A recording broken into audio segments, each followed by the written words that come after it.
The morning sun cast long shadows across the military training ground as Sarah Mitchell stood among 319 other recruits. The air was thick with tension and the smell of fresh earth. She had joined the army 6 months ago, leaving behind her small town and everything familiar. Her mother had cried when she left, holding her tight and whispering prayers into her hair. Her father had simply nodded, his eyes showing both pride and worry. Sarah was 22 years old, with strong arms from years of helping on her family's farm. She had dark hair pulled back in a tight bun, and eyes that showed determination. Life had not been easy for her. Growing up, she had watched her older brother join the military and return home changed. He never spoke about what happened during his service, but Sarah saw the distance in his eyes. Still, she felt called to serve her country. The training base was located in the middle of nowhere, surrounded by flat land and dusty roads. Buildings painted in dull colors lined the compound. Every morning started the same way. Wake up at 5, make the bed with perfect corners, dress in uniform, and assemble outside for roll call. The days were filled with running, climbing, shooting practice, and endless drills. Sarah's body ached every night, but she never complained. Colonel Richard Dawson was in charge of their unit. He was a tall man with gray hair cut short and a face that seemed carved from stone. He had been in the military for 30 years and believed in the old ways of training. His voice was rough like gravel, and when he shouted orders, even the bravest recruits would flinch. The colonel had a reputation. Other soldiers whispered about him in the mess hall, but always looked over their shoulders first. Sarah had noticed something wrong from her first week. The colonel treated female recruits differently. He would stand too close when inspecting their uniforms. His comments were sharp and personal. He seemed to enjoy making women feel small and uncomfortable. Other male officers looked away when this happened, pretending not to notice. Sarah felt anger burning in her chest, but she kept quiet. She needed to complete her training. There was another female recruit named Jessica who had become Sarah's friend. Jessica was shorter and blonde, with a quick smile that could brighten any dark day. They bunked near each other and often talked late at night when they were supposed to be sleeping. Jessica had dreams of becoming a pilot. She came from a military family and wanted to make her grandfather proud. One evening, Jessica came back to the barracks with red eyes. She sat on her bunk and stared at the wall. Sarah asked what happened, but Jessica just shook her head. Later that night, Jessica finally spoke. The colonel had called her to his office alone. He had criticized everything about her performance, standing so close she could smell tobacco on his breath. When she tried to leave, he had blocked the door.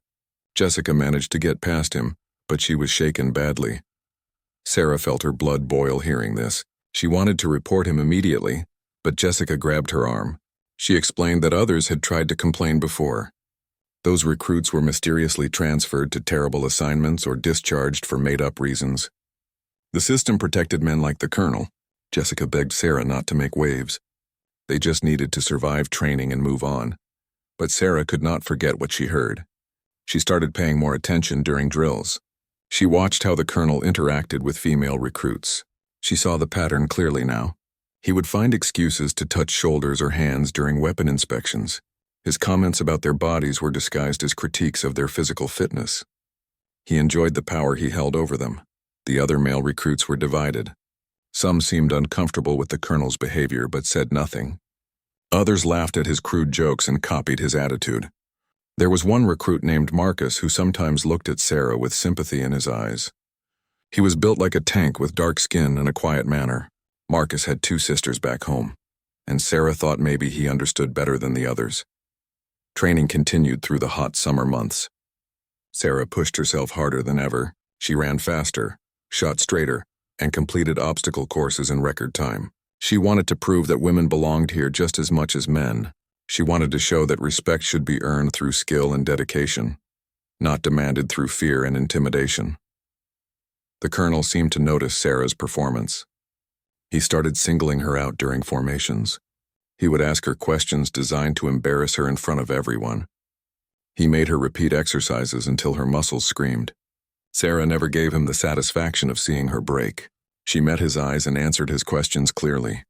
She completed every punishment exercise he assigned. This seemed to make him even angrier. One afternoon during combat training, the colonel demonstrated a defensive move. He called Sarah to the front as his partner. The entire unit watched as he grabbed her arm roughly, showing how to break free from an attacker. His grip was tighter than necessary, his fingers digging into her skin. Sarah felt bruises forming but kept her face blank. When he released her, she snapped back into position and thanked him for the instruction. That night, Jessica asked if Sarah was okay. The bruises on her arm had turned dark purple. Sarah nodded and said she was fine. But inside, she felt something changing. She was tired of being afraid. She was tired of watching other women shrink under the colonel's cruelty. She was tired of a system that allowed bullies to hide behind rank and tradition. Sarah began preparing herself mentally. She reviewed every self-defense technique they had learned. She practiced moves in her mind while lying in bed at night. She understood that confrontation might come and she needed to be ready. She thought about her mother's prayers and her father's quiet strength. She thought about her brother's sad eyes and wondered if men like the colonel had broken his spirit. The base continued its routine. Morning runs in the cool dawn air, classes on military history and protocol, hours on the shooting range where the smell of gunpowder hung heavy, mealtimes in the cafeteria where everyone ate quickly and quietly. Sarah moved through these days with purpose, knowing that something would eventually break the tension that was building like a storm on the horizon. The incident happened on a Tuesday morning during formation. The entire unit was assembled on the parade ground, standing in perfect rows under the climbing sun. Sarah stood in the third row, her boots polished to a mirror shine, her uniform crisp and pressed. The colonel was conducting his usual inspection, walking slowly down the lines with his hands clasped behind his back. He stopped in front of a young recruit named Amanda. She was 18 years old and had only been at the base for 3 weeks. Amanda was still learning the ropes, still adjusting to the harsh reality of military life. Her uniform button was slightly crooked, barely noticeable to anyone else. But the colonel saw it. His voice cut through the morning air like a blade. He shouted at Amanda, asking if she thought military standards were optional. His face turned red as he continued berating her. Amanda's lower lip trembled and tears began sliding down her cheeks. The colonel stepped closer, his finger pointing at her face. He called her weak and pathetic. He said women like her had no business wearing the uniform. Sarah felt her jaw clench. She watched as Amanda tried to hold herself together, her whole body shaking. The colonel was feeding off her fear, his voice growing louder and more vicious. Other recruits stared straight ahead, following orders to remain at attention. But Sarah could see discomfort in many faces. Even some of the male recruits looked disturbed by what they were witnessing. Then the colonel made a mistake. He grabbed Amanda's collar and yanked her forward. It was not a training demonstration. It was pure aggression. Amanda stumbled and nearly fell. She looked terrified, like a small animal caught in a trap. Something inside Sarah snapped at that moment. She thought about Jessica's story. She thought about all the silent suffering she had witnessed. Sarah broke formation and stepped forward. Her voice was loud and clear when she spoke. She said the colonel needed to step back and treat the recruit with proper respect. The entire parade ground went silent. 319 recruits held their breath. Nobody broke formation during inspection. Nobody challenged the colonel's authority. Colonel Dawson turned slowly to face Sarah. His eyes were cold and dangerous. He walked toward her with measured steps, leaving Amanda standing there confused and crying. When he reached Sarah, he stood so close she could see the veins in his temples pulsing. He asked if she had just given him an order. His voice was quiet, which somehow made it more threatening than his usual shouting. Sarah stood her ground. She repeated that he needed to treat recruits with dignity. She said that being a leader meant setting an example of strength and honor, not terrorizing people who could not fight back. She spoke carefully but firmly, knowing that every word was being heard by hundreds of witnesses. The colonel's face transformed. Rage flooded his features, turning his skin a dark shade of red. He told Sarah she had just ended her military career. He said she would regret the day she ever challenged him. His hand came up and Sarah saw it happening as if in slow motion.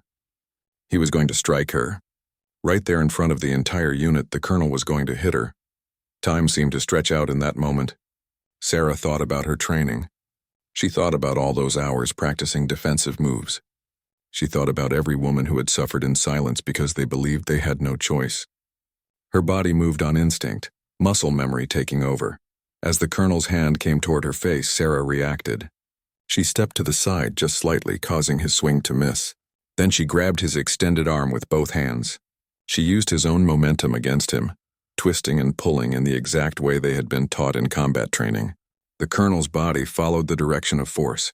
Sarah heard a loud crack as his arm bent at an angle that arms are not meant to bend. The colonel screamed. It was a sound of pure shock and pain. He fell to his knees on the dusty ground, cradling his broken arm against his chest. His face had gone from red to pale white in seconds. Sarah released him and stepped back, her heart pounding so hard she could hear it in her ears. She immediately stood at attention, her eyes forward, her face showing no emotion. The parade ground remained silent for several heartbeats. Then voices erupted everywhere. Recruits broke formation, crowding forward to see what happened. Officers came running from the nearby buildings. The medical team was called over emergency radios. Sarah stood perfectly still in the middle of the chaos, knowing that her life had just changed forever. Marcus pushed through the crowd and stood near Sarah. He did not say anything, but his presence was protective. Jessica ran to Sarah's other side, her eyes wide with fear and admiration. Other female recruits gathered around too, forming a circle of solidarity. Some male recruits joined them.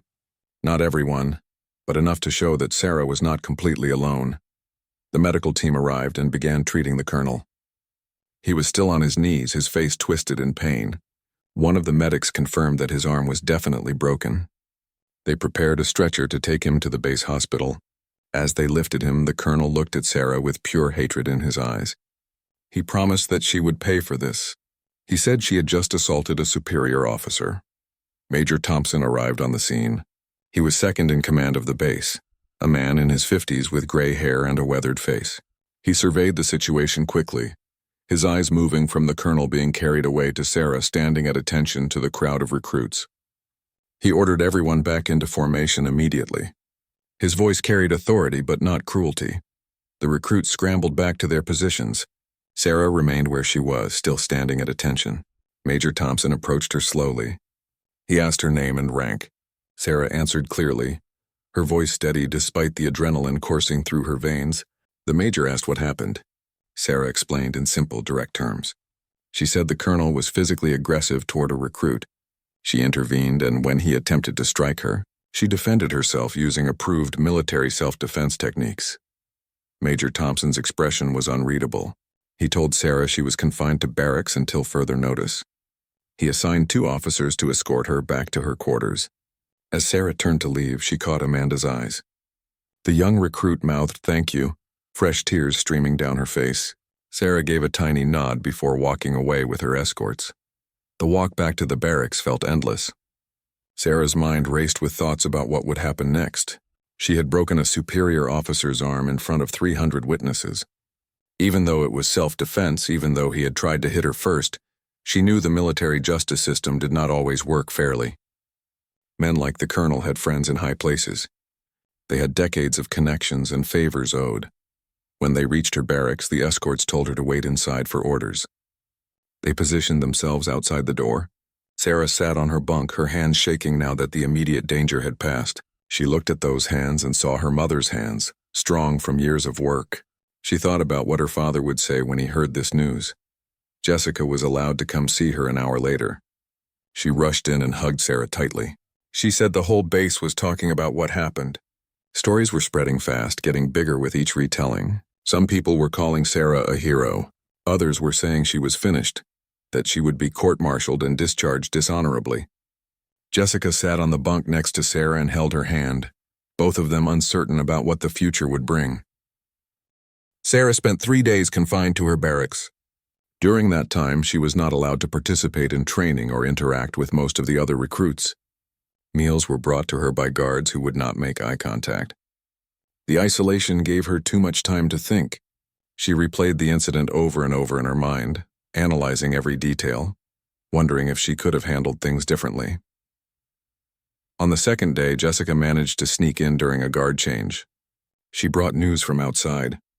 The colonel was in the hospital with his arm in a cast and pins holding the bones together. He had been giving statements to military investigators, demanding that Sarah be prosecuted to the fullest extent. But Jessica also shared something else.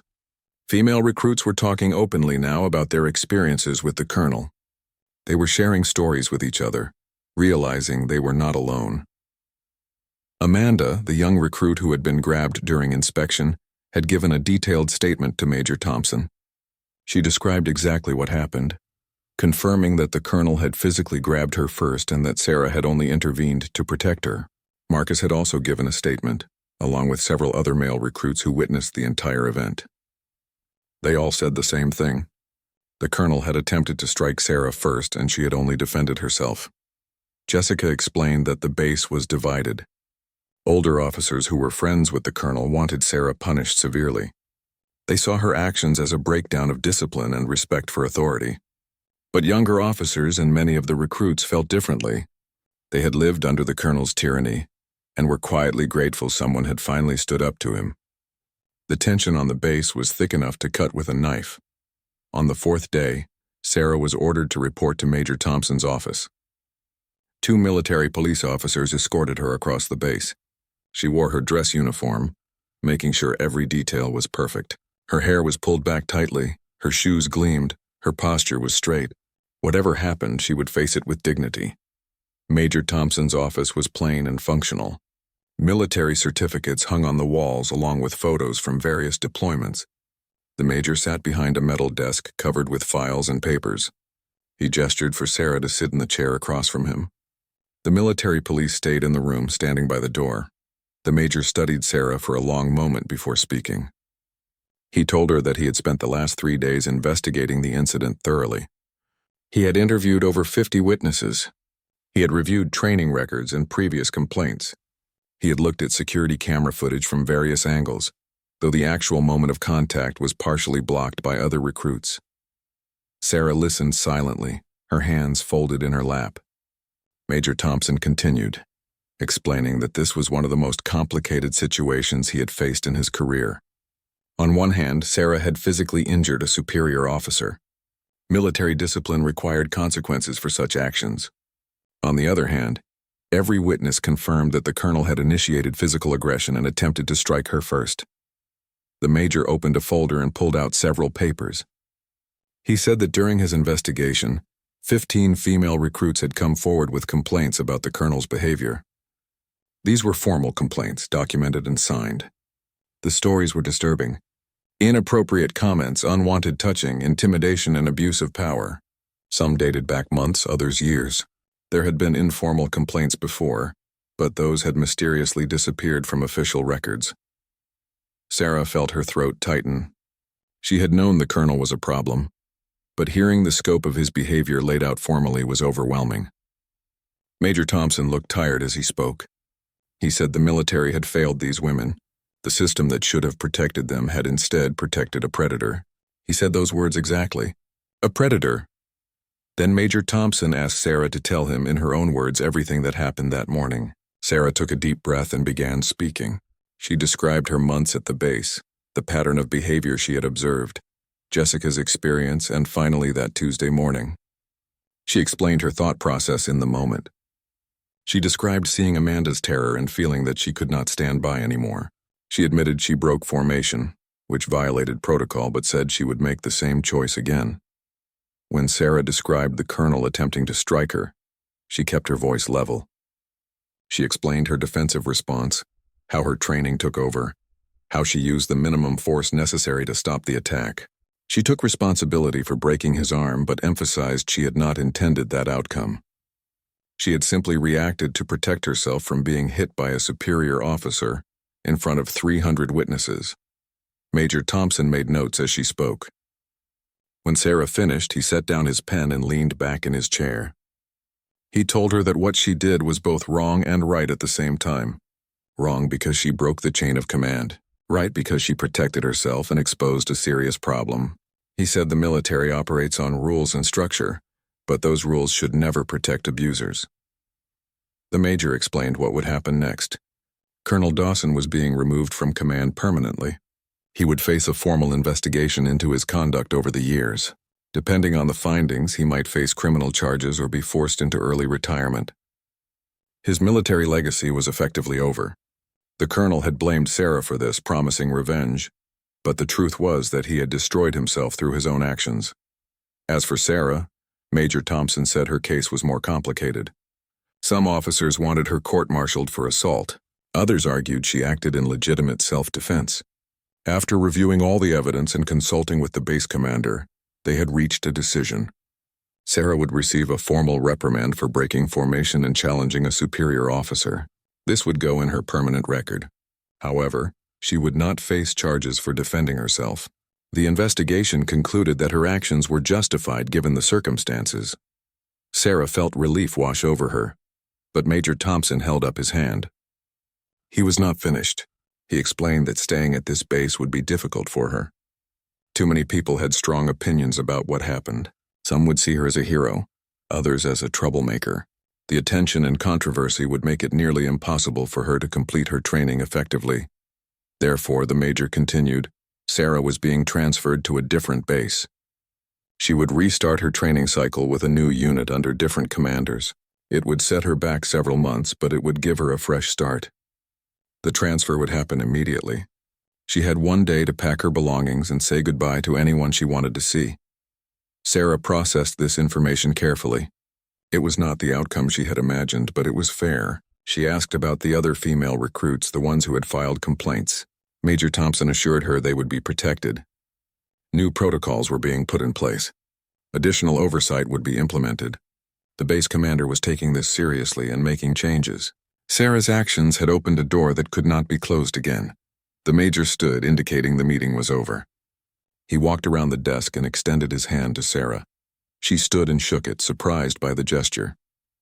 Major Thompson told her that what she did took courage. He said the military needed people who would stand up for what was right, even when it was difficult. He hoped she would continue her service and become the kind of leader the military desperately needed.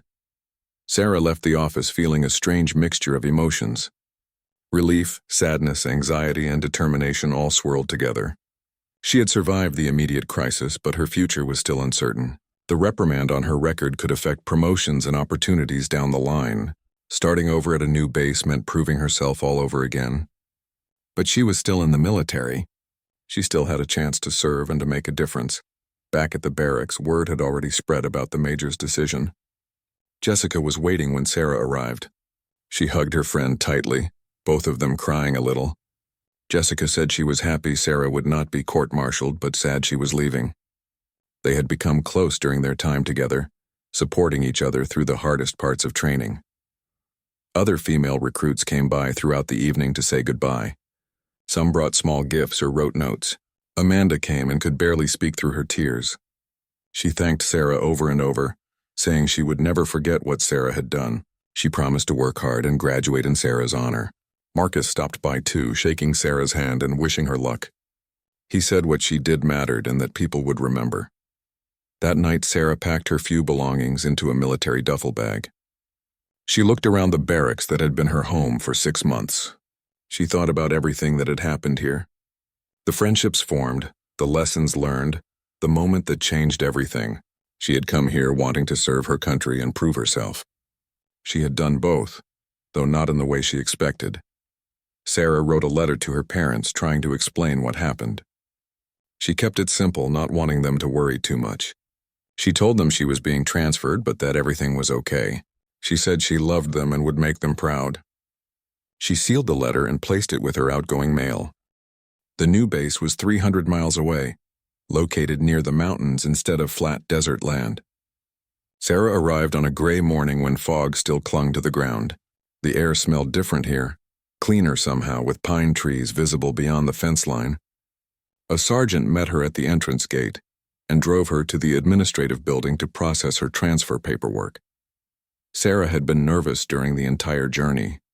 She wondered if the story of what happened had traveled ahead of her. Would people here know about the incident with the colonel? Would they judge her before giving her a chance? The military community was smaller than civilians realized. News traveled fast through unofficial channels, whispered conversations in mess halls and shared during smoke breaks. The processing took several hours. Sarah filled out forms, received new assignments, and was issued a fresh set of bedding and supplies. The administrative staff treated her professionally but without warmth. She could not tell if they knew her history or if this was simply standard military efficiency. Finally, she was assigned to Delta Company and given directions to her new barracks. The barracks building looked similar to her old one, but the inside layout was different. Sarah found her assigned bunk in a room she would share with 5 other female recruits. The beds were empty at mid-morning, with everyone out at training exercises. She made her bunk with precise hospital corners and organized her locker according to regulation. Then she sat on the thin mattress and waited for whatever came next. Her new company commander was Captain Elena Rodriguez. She was in her early 30s with dark hair streaked with premature gray and sharp eyes that seemed to miss nothing. Captain Rodriguez called Sarah to her office that first afternoon. Unlike Major Thompson's functional space, the captain's office had personal touches. Photos of her family, a small plant on the windowsill, and books about military history lined up neatly on a shelf. Captain Rodriguez gestured for Sarah to sit and then got straight to the point. She said she had read Sarah's file completely, including all the reports from the previous base. She knew exactly what happened and why Sarah was transferred. The captain's expression was neutral as she spoke, giving nothing away about her personal opinion. Then Captain Rodriguez did something unexpected. She told Sarah her own story. 8 years ago, when she was a young lieutenant, she had experienced harassment from a senior officer. She had reported it and faced a long investigation that nearly destroyed her career. In the end, she was believed, but the process left scars. She understood the complicated feelings Sarah must be experiencing now, the mix of anger, guilt, and determination to prove herself. The captain explained her expectations clearly. This company had standards and discipline, but it also had respect. Every soldier, regardless of gender, would be treated fairly and judged on performance. She would not tolerate harassment or abuse of power. She also would not tolerate anyone using past incidents as excuses for poor performance or attitude problems. Sarah was starting fresh here, and the captain expected her to work hard and follow the rules. Sarah felt something loosen in her chest. She had not realized how tense she was until that moment. She thanked Captain Rodriguez and promised to meet every expectation. The captain nodded and dismissed her, but as Sarah reached the door, the captain spoke again.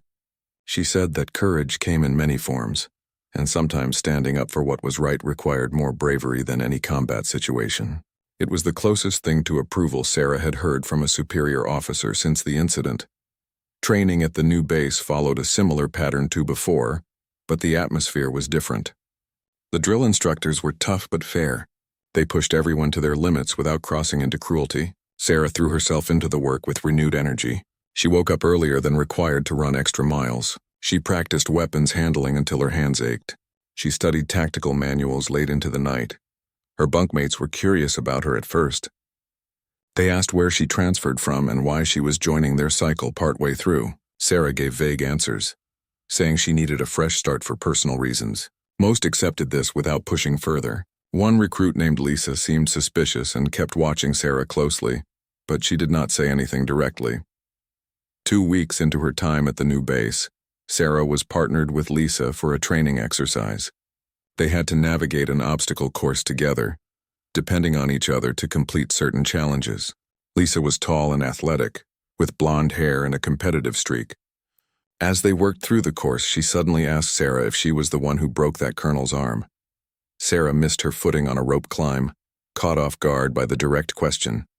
She recovered quickly and admitted that yes, she was that person. She waited for judgment or criticism. Instead, Lisa grinned and said it was about time someone stood up to officers like that. She had heard the full story through the grapevine, including how the colonel had been abusing female recruits for years. Lisa said Sarah was something of a legend among female soldiers, whether she wanted to be or not. The news that her identity was known spread quickly through the female recruits. Sarah found herself approached in the mess hall during breaks and after training sessions. Some women wanted to thank her.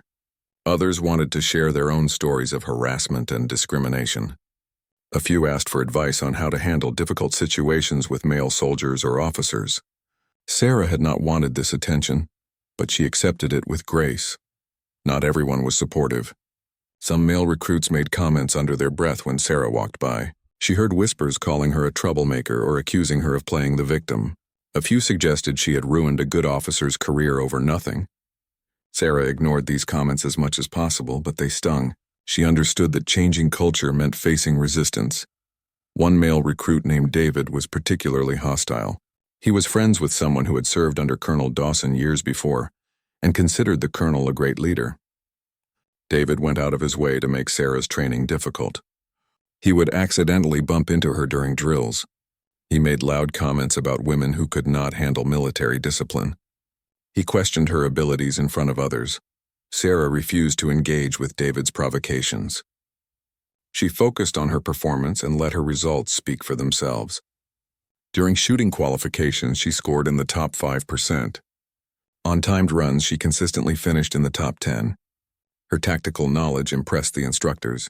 Slowly, she was earning respect from those who cared about actual competence rather than gossip. 3 months into her time at the new base, Sarah received a letter from Jessica. Her friend had graduated from basic training and was moving on to specialized schooling. Jessica wrote about how things had changed at the old base after Sarah left. The investigation into Colonel Dawson had expanded, with more women coming forward. He had been forced into retirement with a reduction in rank. Some of his officer friends who had covered for him were also facing consequences. Jessica's letter also contained news about Amanda. The young recruit had struggled for a while after the incident, but eventually found her footing. She had dedicated herself to training and was now thriving. Amanda wanted Sarah to know that she thought about her every day and was determined to become a strong soldier because of the example Sarah had set. Reading Jessica's letter, Sarah felt tears in her eyes. She had paid a price for standing up that day on the parade ground. The reprimand in her file, the transfer, the months of lost training time, the ongoing judgment from some of her peers. But hearing that real change was happening, that other women were safer because of what she did, made it all feel worthwhile. Sarah wrote back to Jessica that same evening. She shared about her new base, Captain Rodriguez, and how training was going. She admitted that some days were harder than others, but she was finding her place here. She had learned that courage was not just about one big moment. It was about getting up every day and continuing forward, even when things were difficult. It was about staying true to your values when it would be easier to give up. As winter approached, bringing cold winds and early snow to the mountain base, Sarah felt herself changing. She was becoming harder in some ways, more resilient and less easily shaken. But she was also becoming more sure of who she was and what she believed in. The incident with Colonel Dawson had forced her to make a choice about the kind of person and soldier she wanted to be. She had chosen to stand up, to speak out, to defend herself and others. She would keep making that choice every day for the rest of her career. Captain Rodriguez called Sarah to her office one cold December morning. She told Sarah that her performance reviews were excellent. Her instructors praised her dedication and skill. The captain said that Sarah had proven herself here, earning her place through hard work rather than reputation. She wanted Sarah to know that she was proud of the progress Sarah had made, both as a soldier and as a person. Sarah thanked the captain, feeling a warmth spread through her chest despite the cold outside. Captain Rodriguez was not finished.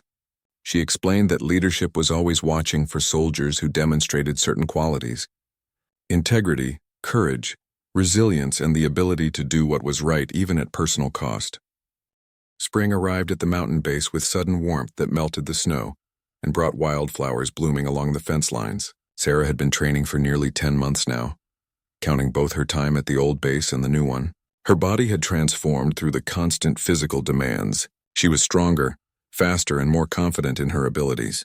The scared young woman who first arrived at basic training felt like a different person from a different lifetime. Graduation was approaching, and the entire company felt the energy shift. There was excitement mixed with nervousness about what would come next. After graduation, recruits would receive their first duty assignments and head off to different bases around the country, or even overseas. Some would go to combat units, others to support roles, and a few to specialized training programs. Sarah had grown close to several recruits during her time here. Lisa had become a genuine friend, someone who shared Sarah's dedication to excellence and her refusal to accept lower standards because of gender. There was also Miguel, a quiet recruit from Texas who had Sarah's back during difficult training exercises, and Rachel, who had her own story of overcoming obstacles and often sought Sarah's advice during tough moments. The four of them sat together in the mess hall one evening, talking about their hopes for future assignments. Lisa wanted to join a combat unit and eventually try out for Special Operations Forces. Miguel hoped to work in communications and technology. Rachel was interested in military intelligence. They asked Sarah what she wanted, and she realized she had changed her answer over the past months. Sarah said she wanted to be a leader and an instructor.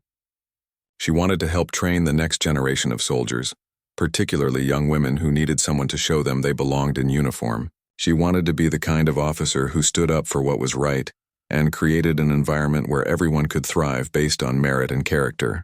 The incident with Colonel Dawson had shown her both the worst and best of military culture. She wanted to be part of making the military better. One afternoon, Sarah was called to the administrative building. She wondered if there was a problem with her graduation paperwork or assignment orders. Instead, she found Major Thompson waiting for her. He had traveled from her old base specifically to see her. Sarah was surprised and confused about why he had come. Major Thompson explained that the investigation into Colonel Dawson had concluded. The findings were damning. Evidence showed a pattern of abuse stretching back over 15 years. More than 30 women had eventually come forward with complaints. Some stories were worse than others, but all painted a picture of a man who had used his position to intimidate and harm those under his command. The military was taking the case seriously, and criminal charges were being filed. The major told Sarah that her actions that day on the parade ground had been the catalyst for change. If she had not stood up publicly in front of 300 witnesses, the colonel would still be in command. More women would have suffered. Her courage, even though it came at personal cost, had protected countless others. Major Thompson wanted her to know this directly, because he understood she might have doubts about whether breaking his arm was the right thing to do. Sarah felt emotions welling up inside her. She had replayed that moment so many times, wondering if she could have handled it differently. Hearing that her actions led to real accountability and protection for others made the sacrifice feel meaningful. Major Thompson also brought news that several of the women who had filed complaints wanted to thank Sarah personally. They had written letters that he carried with him. After Major Thompson left, Sarah sat alone in an empty office and read the letters. Some were short, just a few sentences expressing gratitude. Others were longer, sharing personal stories of suffering and relief that someone had finally stood up. Amanda's letter was the longest. She wrote about how Sarah had saved her that day, not just physically but emotionally. She had been ready to quit the military, convinced she was too weak and did not belong. Seeing Sarah defend her had changed everything. Now Amanda was thriving and planning a long military career. Jessica's letter talked about friendship and courage. She wrote about how proud she was to know Sarah and how their late-night conversations had helped her through the darkest times. Jessica was excelling in flight training now and promised that when she got her wings, she would fly thinking of Sarah and all the women who had come before them, fighting for their place in the military. Reading these letters, Sarah cried quietly. She had carried so much weight over the past months: guilt about breaking the colonel's arm, worry about her future, frustration with the judgment from some peers, and anger at a system that had protected an abuser for so long. These letters helped heal something inside her. They reminded her why she had joined the military in the first place. To serve something bigger than herself, to protect others, to stand for what was right. The final weeks before graduation passed quickly. Sarah focused on finishing strong, determined to graduate at the top of her class. Captain Rodriguez continued to mentor her, offering advice about career paths and leadership challenges she would face. The captain shared stories from her own experiences, both the victories and the failures. She taught Sarah that being a leader meant making hard choices and sometimes standing alone. David, the recruit who had been hostile towards Sarah, approached her one day during a break from training exercises. He looked uncomfortable, shifting his weight from foot to foot. Finally, he admitted that he had been wrong about her. He had believed the colonel's version of events at first, spread by friends of the colonel who wanted to protect his reputation. But as more evidence came out during the investigation, David realized the truth. He apologized for making Sarah's training harder and for the cruel comments he had made. Sarah accepted his apology with grace.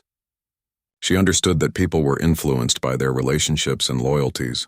David had believed someone he thought was honorable. Learning that person was actually a predator had shaken his faith in the system. Sarah told him that what mattered now was learning from the experience. She said the military needed people who would question their assumptions and be willing to change their minds when presented with truth. Graduation day arrived with clear blue skies and warm sunshine. The ceremony was held on the main parade ground with hundreds of family members in attendance. Sarah's parents made the long trip to see her graduate. Her mother cried the moment she saw Sarah in her dress uniform. Her father stood straight and proud, his eyes glistening with tears he would not let fall. Her brother came too, wearing his own military uniform, his medals displayed on his chest. During the ceremony, Sarah stood in formation with her company as names were called and recruits stepped forward to receive their certificates. When her name was announced, she walked to the platform with her head high. Captain Rodriguez shook her hand and leaned in to whisper that she should be proud. The base commander presented her certificate and saluted her. Sarah returned the salute crisply, feeling the weight of accomplishment settle on her shoulders. After the ceremony, Sarah introduced her family to Captain Rodriguez. Her mother thanked the captain for looking after her daughter. Her father shook the captain's hand firmly and said he could see Sarah had learned from a good leader. Sarah's brother spoke quietly with Captain Rodriguez about military life, and Sarah saw recognition pass between them, two people who understood the challenges and rewards of service. That evening, there was a graduation celebration in the mess hall. Music played, food was abundant, and the atmosphere was joyful. Sarah sat with Lisa, Miguel, and Rachel, laughing and sharing memories from their training. They talked about the hard times and the triumphs, the moments of doubt and the breakthrough achievements. They promised to stay in touch no matter where their assignments took them. Marcus from Sarah's old base had sent a message through official channels, congratulating her on graduation. He wrote that he had been accepted into officer training school and hoped to one day serve with honor like she had shown. Jessica sent a photo of herself standing next to a training aircraft, her smile bright enough to light up the whole sky. Amanda sent a simple message saying she was graduating in 2 weeks and that Sarah would be in her thoughts during the ceremony as the celebration wound down and recruits started heading back to their barracks for the last time. Sarah took a walk alone around the base. She visited the obstacle course where she had spent so many hours pushing her body to its limits. She walked past the shooting range where she had learned to handle weapons with confidence. She stood on the parade ground where she had practiced marching formations hundreds of times. Sarah thought about the journey that had brought her here. The scared young woman who left her small town with dreams of service. The months at the first base where she witnessed injustice and struggled with what to do. The moment on that Tuesday morning when everything changed. The fear and uncertainty that followed. The transfer and the challenge of starting over. The slow rebuilding of her confidence and reputation. And finally, this moment, standing as a graduated soldier ready to begin her career. She realized that the incident with Colonel Dawson would always be part of her story. Some people. 5 years had passed since that morning on the parade ground when Sarah broke Colonel Dawson's arm. She was now Lieutenant Sarah Mitchell, serving as a platoon leader at a base in Germany. The journey from frightened recruit to confident officer had been long and challenging, but she had built a career she could be proud of. The reprimand in her file from the incident had not disappeared, but her subsequent performance and achievements had outweighed that single mark. Sarah's platoon consisted of 30 soldiers, both male and female, from diverse backgrounds and with varying levels of experience. She led them through training exercises, deployment preparations, and the daily challenges of military life. Her leadership style was firm but fair, demanding excellence while showing genuine care for the well-being of those under her command. She had learned from both good and bad examples during her own training. The incident with Colonel Dawson had shaped her approach to leadership in profound ways. She made it a priority to create an environment where everyone felt safe reporting problems. She addressed inappropriate behavior immediately, never allowing small issues to grow into larger ones. She mentored younger female soldiers, helping them navigate the unique challenges they faced. Several women in her platoon had sought her advice about difficult situations, and Sarah always made time to listen and guide. News about Colonel Dawson occasionally reached Sarah through military networks. After his retirement, he had tried to appeal the decision and restore his reputation. The appeals were denied based on the overwhelming evidence against him. He had written angry letters to various military publications, claiming he was a victim of political correctness and changing times. These letters were largely ignored or dismissed by those who knew the full truth. His legacy was permanently tarnished, and the military had used his case as an example of what would not be tolerated going forward. Sarah had also stayed in touch with the people who mattered from her training days. Jessica had earned her wings and was now a helicopter pilot, flying missions that supported ground troops. She sent Sarah photos from various deployments, always with a message about how grateful she was for their friendship. Amanda had grown into a confident soldier and was considering officer training herself. She credited Sarah with showing her that strength came in many forms. Lisa had made it into Special Operations Forces, one of the few women to complete the grueling selection process. She sent Sarah a message after earning her qualification, saying that Sarah's example had inspired her to push beyond what she thought possible. Marcus had completed officer training and was serving as a logistics officer, managing supply chains with the same quiet competence he had shown as a recruit. Even David, the recruit who had been hostile towards Sarah, had reached out years later to say that knowing her had taught him important lessons about prejudice and truth.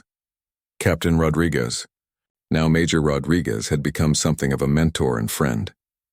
They exchanged emails regularly, discussing leadership challenges and career decisions. Major Rodriguez had recommended Sarah for several advancement opportunities and had written glowing performance evaluations. She told Sarah that watching her grow from a troubled recruit into an outstanding officer had been one of the most rewarding experiences of her career. Sarah's parents visited her in Germany, their first trip overseas. Her mother was amazed by everything, taking photos constantly and marveling at the different culture.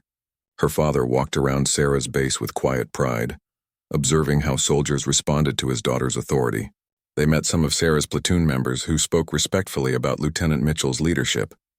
Her mother cried happy tears seeing how far Sarah had come. Her brother had left the military after completing his service contract. He worked as a counselor now, helping veterans transition to civilian life and process their experiences. He told Sarah during a phone call that her courage years ago had inspired him to finally confront his own struggles. He had suffered harassment during his service but had never reported it, carrying that burden silently. Learning that Sarah had stood up and survived had given him permission to speak his truth and heal. They had grown closer through this shared understanding. The military had implemented significant changes in the years following Colonel Dawson's case. New training programs addressed harassment and abuse of power. Reporting systems were improved to protect complainants from retaliation. More women were promoted to leadership positions where they could influence culture and policy. Sarah knew the military was far from perfect, and problems still existed, but progress was undeniable. Her small act of defiance had been part of a larger wave of change. Sarah sometimes gave talks to new recruits during their training orientation. She shared her story carefully, focusing on lessons about courage, integrity, and the importance of speaking up against injustice. She never glorified the violence of breaking Colonel Dawson's arm, instead emphasizing how the situation never should have escalated to that point. She talked about the system failures that allowed abusers to operate for years, and the collective responsibility everyone had to create better environments. Young soldiers approached her after these talks, sharing their own concerns and fears. Some asked how to handle difficult situations with superiors. Others wanted to know if reporting problems would really be taken seriously now, or if retaliation was still a risk. Sarah was honest in her answers. She told them the military was better than before but still imperfect. She encouraged them to document everything, seek allies, and never suffer in silence. She gave them her contact information and told them to reach out if they ever needed advice or support. One particular soldier, a young woman named Private Chen, reminded Sarah of herself at that age. Chen was talented but uncertain, working hard to prove herself while dealing with subtle discrimination from some of her peers. Sarah took extra time to mentor her, sharing strategies for handling difficult personalities and building confidence. She watched Chen grow stronger and more assured over the months, eventually becoming one of the top performers in her unit. Sarah received a message one day from the Military Investigation Department. They were conducting a follow-up study on the Colonel Dawson case, examining the long-term impacts of the incident and subsequent reforms. They wanted to interview Sarah about her experiences and perspectives. She agreed, spending several hours answering detailed questions about what happened before, during, and after that morning on the parade ground. The investigator, a female major with years of experience in military justice, told Sarah that her case had become a teaching example in leadership courses. It was used to discuss moral courage, the limits of obedience to authority, and the importance of self-defense rights even within military hierarchy. The major said that while the incident was unfortunate, The outcome had been overwhelmingly positive for military culture. Sarah found this perspective helpful in processing her own complex feelings about everything that had happened. During a particularly challenging week, when Sarah was dealing with multiple platoon issues simultaneously and feeling overwhelmed, she received an unexpected package. Inside was a handwritten letter from Amanda, now Sergeant Amanda Hayes, along with a photo. The photo showed Amanda standing with a group of 15 female soldiers, all of them looking confident and strong. The letter explained that Amanda was now a drill instructor, training the next generation of recruits. She had incorporated lessons from her own experience into her teaching, emphasizing respect, fairness, and the importance of standing up for what was right. Amanda wrote that she thought about Sarah every single day during training cycles. When she saw young women struggling with self-doubt or facing inappropriate treatment, she channeled the courage Sarah had shown. She had created an environment where her recruits felt safe and supported while still being pushed to excel. Amanda ended the letter by saying that Sarah's legacy was not just about one moment of breaking someone's arm. It was about inspiring countless others to be brave, to demand better, and to protect those who could not protect themselves. Reading Amanda's letter, Sarah realized the full scope of what had happened 5 years ago. The ripples had spread far beyond that single parade ground, far beyond the investigation and reforms, far beyond her own career. She had influenced how other leaders approached their responsibilities. She had given hope to people who felt powerless. She had demonstrated that standing up for right was possible even at great personal cost. Sarah kept Amanda's letter in her desk drawer, pulling it out whenever she had difficult decisions to make or when she questioned whether her career choices mattered. It reminded her that leadership was not about titles or ranks. It was about the impact you had on others and the example you set through your actions. Every day, in small ways and large, leaders shaped the people around them and the culture they all operated within. As Sarah approached the end of her current assignment in Germany, she began considering her next career move. She had been offered a position at a military academy, teaching leadership and ethics to future officers. The role would be demanding but meaningful. She would have the opportunity to shape the next generation of military leaders, instilling values of integrity, courage, and justice. She would tell